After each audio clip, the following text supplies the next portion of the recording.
Chapter 1 What, Where, How and When of Class 6 Book are Pasts. Part 1. Okay, तो chapter start करते हैं हम। इसमें हमें बताया गया है सबसे पहले कि हम पास्ट के बारे में क्या जानते हैं, पास्ट के बारे में हमें क्या पता है। हमें पास्ट के बारे में फाइंडिंग्स जो हैं उनसे हमें बहुत सारी चीज़ें पता चली कि उस वक्त के लोग क्या खाते थे, वो किस तरह के कपड़े पहनते थे, किस तरह का जीवन जीते थे, किस तरह के हाउसेस में रहते थे, और जो अलग अलग उनके प्रोफेशंस थे, जैसे हंटर्स थे, हर्डर्स थे, फार्मर्स, रूलर्स, मर्चेंट्स थे, राइट्स थे, क्राफ्ट पर्सन्स थे, आर्टिस्ट थे, म्यूजिशियंस, साइंटिस्ट, ये सब जो लोग थे उस वक्त वो किस तरह का जीवन जीते थे। और हमें और बहुत सारी चीज़ें पता चली कि बच्चे किस तरह के गेम्स खेलते थे, वो कैसी स्टोरीज़ सुनते थे, क्या प्लेस वो देखते थे और किस तरह के गाने वो गाते थे। तो ये सब चीज़ें थी कि पास्ट के बारे में हमें क्या पता चलता है हिस्ट्री से और फाइंडिंग्स से। तो उस वक्त अब आता है क्वेश्चन कि वेयर डिड पीपल लिव, उस वक्त लोग कहाँ रहते थे। तो ज़्यादातर लोग, जैसे कि आपको पता है, सिविलाइजेशंस जितनी भी हुई हैं वो सब रिवर बैंक के आसपास हुई हैं, नदी किनारे हुई हैं। तो उस वक्त लोग नदी किनारे रहते थे क्योंकि वहाँ की अगर वो खेती करते थे तो ज़मीन फर्टाइल होती थी, तो उनकी फार्मिंग के लिए भी इजी रहता था।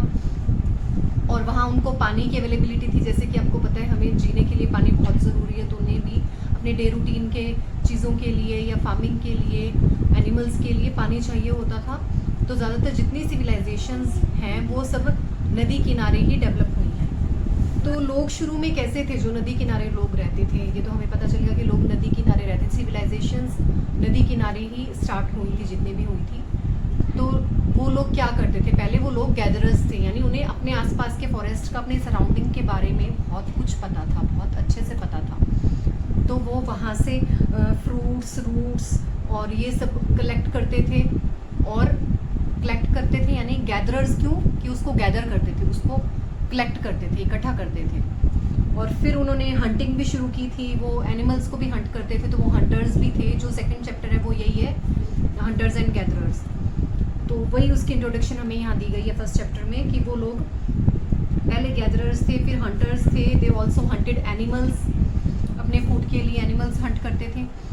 और किस तरह के एरियाज़ में, किन एरियाज़ में रहते थे वो, इंडिया के बारे में बताया गया है कि कहाँ रहते थे। तो सुलेमान और किरथार हिल्स नॉर्थ वेस्ट में है, आप मैप में देख सकते हैं।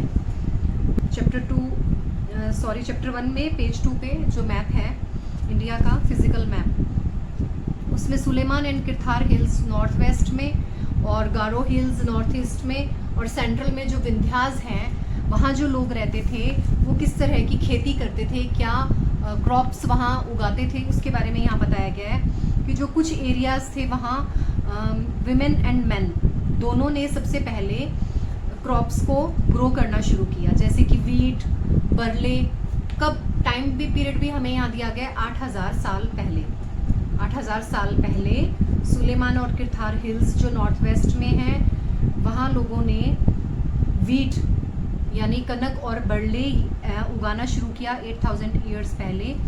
और ये लोग एनिमल्स भी रखते थे, पशुपालन भी करते थे, पशु भी रखते थे। कौन से एनिमल्स रखते थे? Sheep, got and kettles. Kettles यानी गाय, भैंस, ये सब रखते थे। एंड लिव्ड इन विलेजेस, और विलेजेस में रहते थे ये लोग, यानी कि लोग सोसाइटी में लोगों ने रहना शुरू कर दिया था, तभी तो वो सिविलाइजेशन हुई। सिविलाइजेशन का मतलब क्या हुआ? जब लोग सिविलाइज्ड हो गए, यानी सोसाइटी में रहना सीख गए, उसे हम कहते हैं सिविलाइजेशन। तो लोग यहाँ विलेजेस में रहते थे, पशुपालन करते थे। तो हमने क्या 3 चीज़ें सीखी कि लोग हंटर्स थे, शिकार करते थे पशुओं का, गैदरर्स से फूड भी गैदर करते थे, और फिर उन्होंने फार्मिंग करना भी सीख लिया। वो फार्मर्स भी थे और विलेजेस में रहते थे। और 4th वन इसमें पॉइंट आता है कि वो पशुपालन भी करते थे, ठीक है। These were some of other areas and where agriculture developed। अब हमें आगे इसमें बताया गया कि कौन से ये जो एरियाज थे, इन एरियाज में एग्रीकल्चर डेवलप हुई। और जो गारो हिल्स थी नॉर्थ ईस्ट में, और विंध्यास जो सेंट्रल में थे, वहाँ राइस की खेती की जाती, वहाँ चावल उगाए जाते थे। और सबसे पहले चावल उगाना जो शुरू किया गया था वो किया गया था सेंट्रल जो पार्ट है इंडिया का, जो मैप में सेंट्रल पार्ट है विंध्यास में, वहाँ। अब रिवर इंडस और इसकी ट्रिब्यूटरीज जो थी, क्योंकि इंडस वैली सिविलाइजेशन के बारे में इस बुक में आगे बात होगी और उसी के बारे में बात यहाँ हो रही है, सिविलाइजेशन के बारे में। तो जो इंडस रिवर है यानी सिंधु नदी और उसकी जो सहायक नदियाँ थी, उसकी जो ट्रिब्यूटरीज थी, उसके बारे में बताया गया है कि 4700 ईयर्स अगो, यानी 4700 ईयर्स पहले जो अर्लीस्ट सिटीज़ थी, जो कि मैं आपको भी बता चुकी हूँ, 4700 ईयर्स अगो जो अर्लीस्ट सिटीज़ थी वो फ्लोरिश हुई थी इन्हीं नदियों के किनारे। कौन सी नदियाँ? सिंधु नदी और उसकी सहायक नदियों के किनारे, Indus river and it's tributaries. और 2500 ईयर्स अगो, उसके बाद जब 2500 साल पहले ये जो सिटीज़ थी, ये जो डेवलप हुई थी, वो हुई थी कहाँ, कौन सी रिवर के किनारे डेवलप हुई थी? उसके बाद 2500 ईयर्स अगो गंगा रिवर के किनारे, गंगा और उसकी सहायक नदियों के किनारे सिविलाइजेशन, फिर ये जो विलेजेस थे, जो सिटीज़ थी, वो डेवलप हुई थी। सुना है मेडिवल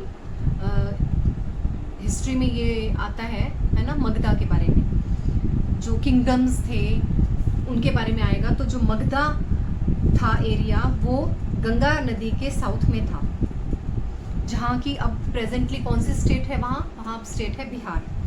ये जो रूलर्स थे वो बहुत पावरफुल रूलर्स थे उस टाइम के, उन्होंने बहुत बड़ा किंगडम सेटअप किया था अपना, बहुत बड़ा अपने राज्य को बहुत फैलाया था, उनका बहुत बड़ा किंगडम था। आप सोचेंगे कि यहाँ पे सिविलाइजेशन की बात की गई है कि पहले सिंधु नदी के किनारे थी, फिर गंगा नदी के किनारे उसकी ट्रिब्यूटरीज के आसपास थी, तो वो इसलिए बताया गया है क्योंकि आगे हमें इसमें ये एक्सप्लेन किया गया है कि जो सिविलाइजेशंस थी उन्होंने आपस में अपने कल्चर्स को कैसे इन्फ्लुएंस किया, एक दूसरे के कल्चर को वो कैसे इन्फ्लुएंस किया, लोगों ने ट्रैवल किया। फिलहाल तो यहाँ बात इंडिया की हो रही है कि लोग एक पार्ट से दूसरे पार्ट में ट्रैवल करते थे। हिल्स में, जो हाई माउंटेन्स में लोग रहते थे, डेजर्ट्स में, रिवर्स में, सीज के आसपास जो लोग रहते थे, तो वो एक प्लेस से दूसरे प्लेस से जाते थे एक स्थान से दूसरे स्थान पे बहुत सारे रीजंस की वजह से। जैसे कुछ ट्रैवलर्स थे, वो ट्रैवल करते थे, जैसे ट्रैवलिंग का शौक होता है कुछ लोगों को, तो वो ट्रैवल करते थे, तो एक प्लेस से दूसरे प्लेस पे वो ट्रैवल करते थे। कुछ ऐसे लोग थे जो प्राइस थे, जैसे जो अपनी रिलीजियस टीचिंग को स्प्रेड करना चाहते थे, अपने धार्मिक विचारों को फैलाना चाहते थे, तो वो एक जगह से दूसरे जगह ट्रैवल करते थे। इस तरह से लोगों के थॉट्स एक्सचेंज होते थे आपस में, एक दूसरे के बारे में, एक दूसरे के कल्चर के बारे में, सिविलाइजेशन के बारे में, वहाँ की जगह, उस जगह के बारे में, एक दूसरे किंगडम्स के बारे में वो जानते थे। और दूसरा, आर्मीज़ जो थी वो मार्च करती थी एक जगह से दूसरी जगह, राजा आक्रमण करते थे जब दूसरे किंगडम्स पे, उन्हें कॉन्कर करने के लिए, उन्हें जीतने के लिए, तो वो भी ट्रैवल हुआ, ठीक है, वो भी इधर से उधर गए। और बहुत से लोगों को मजबूरी में अपनी जगह छोड़ के दूसरी जगह पे जाना पड़ता था अपने आजीविका कमाने के लिए। जैसे कुछ एरिया से सी के किनारे या ओशियंस के किनारे जहाँ की ज़्यादा फ्लड आई या बाढ़ आई, डेजर्ट्स में ज़्यादा सूखा पड़ा, तो उन लोगों को वो जगह छोड़ के दूसरी जगह शिफ्ट होना पड़ता था। इस तरह से लोग शिफ्टिंग करते थे, पर इससे क्या हुआ कि आपस में उनके थॉट्स एक्सचेंज हुए। और जब थॉट्स एक्सचेंज होते हैं तो उससे क्या होता है, डेवलपमेंट होता है ना, हमें दूसरों की अच्छी चीज़ों के बारे में जानने को मिलता है, नई चीज़ों के बारे में जानने को मिलता है, तो उससे डेवलपमेंट होता है सिविलाइजेशन का, लोगों का। तो यही सब इसमें बताया गया है।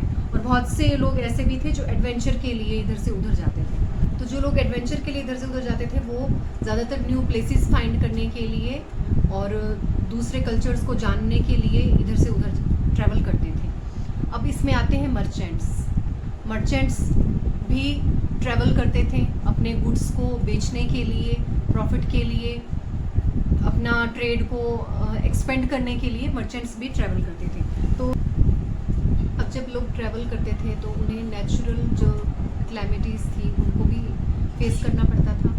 हिल्स, माउंटेन्स, सी शोर्स ऐसी जगह हैं जहाँ पहुँचना मुश्किल होता है, बट लोग वो सब मुश्किल सिचुएशंस को क्रॉस करके फिर भी उन जगहों पे विज़िट करते थे, पहुंच जाते थे। जैसे दूसरे ट्रैवलर दूसरे देशों से भी लोग आते थे, इवन चाइना से ट्रैवलर्स आते थे इंडिया।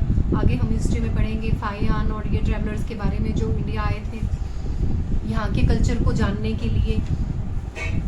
तो वो सब आते थे, पर इन चीज़ों से क्या फ़ायदा होता था? मेन पॉइंट क्या है कि जब लोग आपस में मिलते थे, जैसे दूसरे देशों के मिलते हैं या सेम देश के एरियाज़ के एक दूसरे से मिलते हैं, तो कल्चर का एक्सचेंज होता है, थॉट्स का एक्सचेंज होता है, रिलीजियस थॉट्स, कल्चरल थॉट्स, उससे डेवलपमेंट होता है सिविलाइजेशन का, उनके कल्चर का, हमारे कल्चर का डेवलपमेंट होता है, और लोग नए नए आइडियाज़ शेयर करते हैं एक दूसरे के साथ और न्यू न्यू स्किल्स सीखते हैं एक दूसरे से। यहाँ दो वर्ड्स जो हम ज़्यादातर यूज़ करते हैं किसके लिए? हमारे देश के नाम के बारे में दो वर्ड्स हम यूज़ करते हैं ना, क्या बोलते हैं? एक तो बोलते हैं इंडिया, दूसरा बोलते हैं भारत। इन दो वर्ड्स के बारे में भी यहाँ बात की गई है। तो बताया गया है कि जो वर्ड इंडिया है वो कहाँ से आया है? वो आया है इंडस वर्ड से। इंडस वैली सिविलाइजेशन है ना इंडिया की सिविलाइजेशन, तो इंडस से इंडिया वर्ड आया है। इंडस यानी सिंधु, संस्कृत में क्या मतलब है इसका? सिंधु, सिंधु नदी के बारे में जो बात हुई है वो। और जो इरानियन थे या जो ग्रीक्स थे, जो नॉर्थ वेस्ट से 2500 ईयर्स एगो जो आए थे इंडिया में, वो किससे फैमिलियर थे? वो सिंधु से फैमिलियर थे, इंडस से फैमिलियर थे। तो वो क्या कहते थे फिर इंडिया को? वो इंडिया को कहते थे हिंदोस या इंडोस। तो अब हम बात करेंगे कि भारत नाम कहाँ से आया। भारत नाम आया ऋग्वेदा से। ऋग्वेदा में एक ग्रुप ऑफ पीपल जो है उन्हें भारत कहा गया था, जिसके बारे में मेंशन किया गया है ऋग्वेदा में। ऋग्वेदा जो था वो अर्लीस्ट कॉम्पोजिशन था संस्कृत में, dated to about 3500 years ago. अब हमें इसमें बताया गया कि पास्ट के बारे में कैसे जाना जा सकता है या कैसे जाना गया। तो बहुत सारे वेज हैं पास्ट के बारे में, इतिहास के बारे में जानने के। तो सबसे पहला जो तरीका है वो है कि ढूंढा जाए, बुक्स रीड की जाए, जैसे कि हम पढ़ रहे हैं अपनी हिस्ट्री को जानने के लिए। हमें जो चीज़ें मिली हैं वो पढ़ रहे हैं, पर इसमें यहाँ मतलब है कि पुराने जो ग्रंथ, जो पुरानी टेक्स्ट्स मिली हैं, जो रिटन एविडेंसेस मिले हैं, उनको पढ़ के पता लगाया जाए कि हिस्ट्री में क्या हुआ था, पास्ट में क्या था। उन्हें कहा जाता है, दीज आर कॉल्ड मैन्युस्क्रिप्ट्स, उन्हें मैन्युस्क्रिप्ट्स कहा जाता है। क्यों मैन्युस्क्रिप्ट्स क्यों कहते हैं? स्क्रिप्ट, जैसे कि आपको पता है, स्क्रिप्ट का मतलब होता है लिखना, लिखी हुई रिटन चीज़ के लिए स्क्रिप्ट वर्ड यूज करते हैं। तो क्योंकि ये जो चीज़ें थी वो लिखी जाती थी हाथ से जो हैंड रिटन थी उन्हें मैन्युस्क्रिप्ट्स कहते थे। और ये ज़्यादातर किस पे लिखी जाती थी? पाम लीव्स पे, या जो ट्री की छाल है, बाक ऑफ अ ट्री, उस पे लिखा जाता था। जो ट्री की छाल थी, बाक ऑफ अ ट्री, उसे क्या कहते थे? बिर्च, उस पे लिखा जाता था, जो हिमालयाज में ग्रो होते थे। ठीक है। अब जो हैंड रिटन एविडेंसेस लीफ पे या बार्क ऑफ अ ट्री पे लिखे गए थे, वो बहुत टाइम तक नहीं रह पाए, उनमें से बहुत से डिस्ट्रॉय हो गए, इंसेक्ट्स ने खा लिया उन्हें, या फिर किसी वेदर कंडीशंस की वजह से या ढंग से नहीं रखने की वजह से वो डिस्ट्रॉय हो गए। और बहुत सारे जो ऐसे टेम्पल्स में या मोनेस्ट्रीज़ में रखे गए थे, उनकी भी देखभाल नहीं हो पाई, या वो मोनेस्ट्रीज़ या टेम्पल्स जब वो टाइम के साथ उनकी भी केयर नहीं हुई, वो खंडर बने, तो वो चीज़ें भी, वो जो मैन्युस्क्रिप्ट्स वहाँ पड़ी थी, जो हैंड रिटन एविडेंसेस थे, वो भी डिस्ट्रॉय हो गए। ये जो बुक्स थी ये डील करती थी किससे? सभी सब्जेक्ट से। इनमें रिलीजियस मैन्युस्क्रिप्ट्स भी थी, वहाँ के जो रिलीजियस उस टाइम के बिलीफ्स थे, प्रैक्टिसेस थे, उसके बारे में बताया गया था। वहाँ के जो किंग्स थे उस समय के, उनके बारे में बताया गया था। मेडिसिन के, साइंस के बारे में बताया गया था। तो बहुत तरह की मैन्युस्क्रिप्ट्स उस वक्त लिखी गई थी। और उसके अलावा एपिक्स भी थे, पोएम्स भी थी, प्लेज भी थे, लिखे गए थे जो उस वक्त मैन्युस्क्रिप्ट्स पे। और ज़्यादातर इनमें से जो लिखे गए थे वो संस्कृत लैंग्वेज में लिखे गए थे, और उसके अलावा प्राकृत लैंग्वेज में थी, क्योंकि प्राकृत वहाँ उस वक्त लोगों की आम भाषा हुआ करती थी। ऑर्डिनरी पीपल जो थे उनकी आम भाषा होती थी प्राकृत लैंग्वेज। तो बाकी की प्राकृत लैंग्वेज में, और जैसे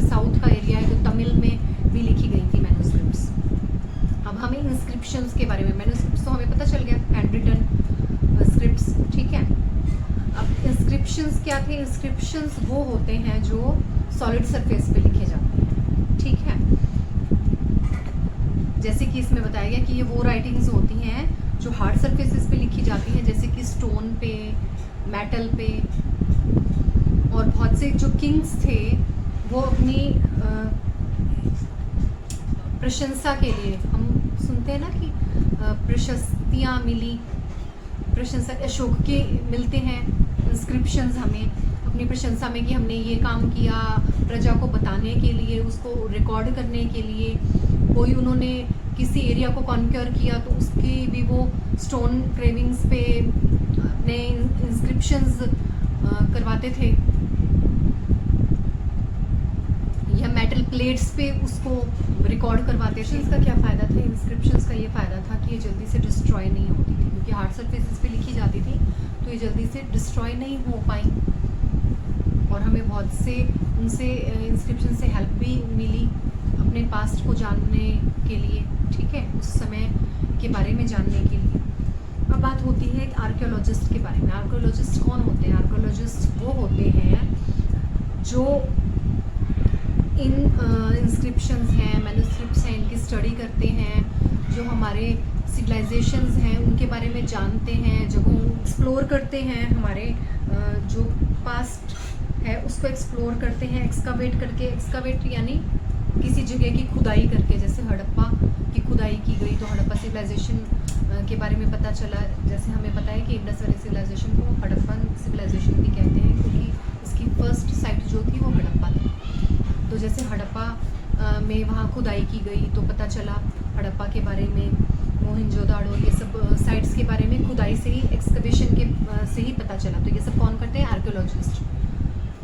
ओके, तो क्लियर है कि आर्कियोलॉजिस्ट का क्या काम होता है? पास्ट के बारे में जानना। ये वो लोग होते हैं जो इंस्क्रिप्शंस ये सब पढ़ते भी हैं, मैन्युस्क्रिप्ट्स इनकी भी इनमें नॉलेज होती है, पढ़ सकते हैं इन्हें, एक्सकावेट करते हैं चीज़ों को, उन्हें खोजते हैं और उनके बारे में पता लगाते हैं कि जो टूल्स हैं, वेपन्स हैं, जैसे पॉट्स, पैन्स या ऑर्नामेंट्स हैं, कॉइन्स जो मिले हैं, कौन से मेटल के हैं, कौन से स्टोन के हैं, कौन से क्ले के हैं, किस टाइम में बने हैं, किस तरह से बने हैं, इन सब चीज़ों के बारे में वो पता लगाते हैं। और आर्कियोलॉजिस्ट बोन स्टडी भी कर सकते हैं, वो बोन्स के बारे में भी जानते हैं कि एनिमल्स, बर्ड्स, फिश की जो बोन्स हैं उनके बारे में भी स्टडी करते हैं। और लोग उस वक्त क्या खाते थे वो भी उन्हें पता चलता है। कैसे? ये सब चीज़ें उन्हें कैसे पता चलती है? जो वहाँ पे रिमेन्स मिले हैं प्लांट्स के, एनिमल्स के, जो उन्होंने एक्सकवेशन किया है, वहाँ जो रिमेन्स मिले उससे पता चला है। पर प्लांट्स के जो रिमेन्स हैं वो बहुत कम मिल पाते हैं, क्योंकि जैसा कि हमें पता है कि प्लांट्स जो पौधे हैं वो सड़ जाते हैं या ख़राब हो जाते हैं, तो उनके रिमेन्स बहुत कम ग्रेन्स के मिल पाते हैं। या जैसे वुडन कुछ है एविडेंस, जो पीसीज हैं वुड के, वो अगर बर्न्ट फॉर्म में हैं तो फिर उनके बारे में पता चल पाया है बहुत सी जगह पे। तो टोटल हिस्टोरियंस या जो स्कॉलर्स होते हैं वो पास्ट के बारे में जब जानते हैं, जो उन्हें चीज़ें मिलती हैं उन्हें क्या नाम देते हैं? उन्हें वो नाम देते हैं सोर्सेज का, कि हमें ये सोर्स मिले हैं, हमें इन सोर्सेज के थ्रू पास्ट के बारे में पता चला है।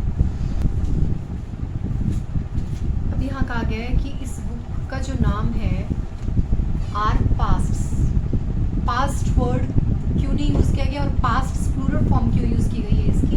वो इसलिए यूज़ की गई है हमारी अटेंशन उस बात की तरफ लाने के लिए कि जो इतिहास है वो सब लोगों का अलग अलग है, हर जगह का अलग है, और इवन वहाँ के लोगों का भी अलग है। जैसे जो किंग और क्वीन हैं उनका इतिहास अलग है, ऑर्डिनरी पीपल का पास्ट उस वक्त का अलग है। जैसे कि फॉर एग्ज़ाम्पल हर्डर्स हैं, जो फार्मर्स हैं, उनका पास्ट डिफरेंट था, किंग्स से, क्वींस से, मर्चेंट्स का डिफरेंट था, क्राफ्ट्स पर्सन से। आजकल के टाइम में भी हम देखें तो जैसे अंडमान और निकोबार में जो लोग रहते हैं, बहुत से ऐसे वहाँ लोग रहते हैं, या आदिवासी क्लैन्स ऐसी रहती हैं जो अभी भी अपना फूड फिशिंग से, हंटिंग से या फॉरेस्ट से गैदर करके अपना फूड जो है उन्हें मिलता है। बट जो लोग सिटीज़ में रहते हैं जैसे आजकल, वो अपने खाने के लिए डिपेंड है दूसरों पे, यानी हम मार्केट से लाते हैं कहने का मतलब, और वो जो वहाँ के लोग हैं निकोबार, अंडमान निकोबार के, वो सीधा उन्हें अपना फूड खुद इकट्ठा करते हैं। अब इसमें भी बात की जाती है कि दूसरा डिफरेंस, एक और तरह का भी डिफरेंस आ जाता है। किंग और क्वीन का इतिहास पास्ट अलग है, ऑर्डिनरी लोगों का इतिहास अलग है, क्योंकि जो किंग और क्वीन थे वो अपने इतिहास को, अपना जो उस वक्त जो चीज़ें हुई थी उनको उन्होंने रिकॉर्ड करवा लिया। जैसे इंस्क्रिप्शंस हैं उस पर रिकॉर्ड है उनकी चीज़ें, उन्होंने कोई कहीं जीत हासिल की, कहीं कॉन्क्वेस्ट हुआ उसको जीता, या कोई उन्होंने अचीवमेंट की, अपने राज्य में कोई अच्छा काम किया तो उसको उन्होंने रिकॉर्ड करवा लिया। बट जो ऑर्डिनरी पीपल थे वो अपनी चीज़ें रिकॉर्ड नहीं करवाते थे। तो हमें ऑर्डिनरी पीपल के बारे में as comparatively to kings and queens, royal families के कंपैरिजन में ऑर्डिनरी लोगों के पास्ट के बारे में बहुत कम पता है, क्योंकि बहुत कम सोर्सेज हमें मिले हैं उसके बारे में। अब इसमें बात की गई है डेट्स के बारे में। जैसे कि आपको पता है 2 तरह की डेट्स होती हैं, BC और AD। BC का मतलब before Christ, before birth of Christ, and AD का जो मतलब होता है ये लैटिन, वो 2 लैटिन वर्ड्स से मिलके बना है, एनो डोमिनी। एनो डोमिनी इसका मतलब होता है in the year of the Lord. Lord यहाँ किसको कहा गया है? क्राइस्ट को। क्राइस्ट जैसे कि आपको पता है क्रिश्चियनिटी को के जो फाउंडर थे वो क्राइस्ट थे। तो एनो डोमिनी का मतलब है in the year of the Lord, और बिफोर क्राइस्ट BC। ओके, अब AD को CE भी कहा जाता है, यानी CE का मतलब कॉमन एरा, और BC को BCE भी कहा जाता है, यानी बिफोर कॉमन एरा। तो ये डेट्स के बारे में यहाँ दिया गया है। और इस अपॉन पेज नंबर 8 दिया गया है एल्सवेयर, यानी दुनिया में दूसरी जगह के बारे में बताया गया है। अब यहाँ बताया गया है इंस्क्रिप्शंस के बारे में, कि इंस्क्रिप्शंस जो होते थे वो हार्ड सरफेसेस पे होते थे। हमें पता है कि मेटल्स पे या स्टोन्स पे इंस्क्राइब्ड होते थे।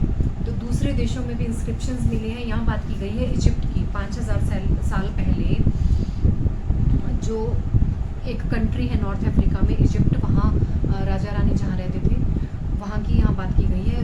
रोसेटा एक टाउन है नॉर्थ कोस्ट, इजिप्ट के नॉर्थ कोस्ट पे, वहाँ एक स्टोन मिला है जिस पे इंस्क्राइब की गई है इस तरह की पिक्चर्स। ये पेंटिंग्स जो आप देख रहे हैं, पिक्चर्स हैं, ये मिला है इस तरह की स्क्रिप्ट में, उसको इंस्क्रिप्शन पे इंस्क्राइब किया गया है।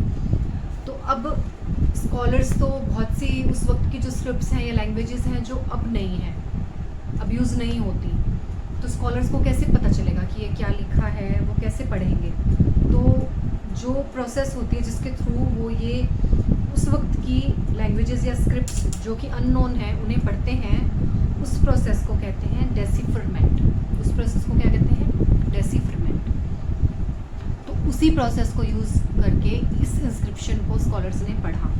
तो उन्होंने क्या पाया कि ये 3 लैंग्वेजेस में इंस्क्राइब्ड है। इस पे जो स्क्रिप्ट है वो 3 लैंग्वेजेस में है, एक तो ग्रीक, और बाकी जो 2 फॉर्म्स हैं वो इजिप्टियन फॉर्म्स हैं। ग्रीक फॉर्म में जो इस पे नेम्स थे किंग्स और क्वींस के, एक फ्रेम में जो एनक्लोज थे उसको उन्होंने फिगर आउट किया, उसे पढ़ा, और फिर उन्होंने ग्रीक और इजिप्टियन जो साइंस थे उनको साइड बाय साइड रखा और उसके बारे में पता लगाया। जैसे कि आप देख सकते हैं कि लॉयन बना है तो ये L हुआ, ओके, और इस साइन का, ये जो पिरामिड का या ऐसा साइन बना है तो ये K हुआ, किंग हुआ। इस तरह दोनों जो लैंग्वेजेस हैं उनको साइड बाय साइड रख के और फिर उसको रीड करके इसके बारे में जाना, और इसी तरह से उन्होंने दूसरे इंस्क्रिप्शंस के बारे में भी जाना। तो हमारा ये चैप्टर होता है कंप्लीट। इसमें जो मेन डेट्स हैं, जो मेन इम्पॉर्टेंट डेट्स हैं जो कि पेज 10 पे भी मेंशन की गई हैं, वो क्या है? बिगनिंग की एग्रीकल्चर कब बिगिन हुई? 8000 ईयर्स तक। और फर्स्ट सिटीज़ कब डेवलप हुई?